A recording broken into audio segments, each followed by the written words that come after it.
At ng ating bagahe. Ayan. Ang dami. From Davao pa yung iba niyan.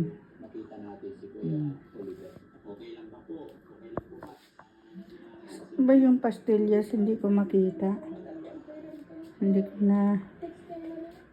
ko nakita yung pastillas. Saan ko pa ba nailagay yun? Hindi daw sila pwede ngayon dahil nagkataon na may sakit si nanay. Kaya dala ko kung tumuloy siya. Kaya yung pastillas.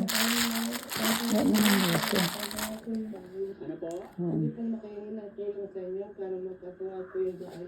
Pag inuwi namin siya dito. Yan mga bagahe. Galing Pinas.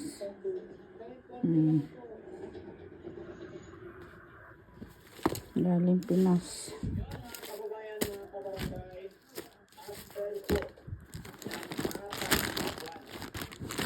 na paglilintay. Finally, sana po Ayan. Galing Pinas.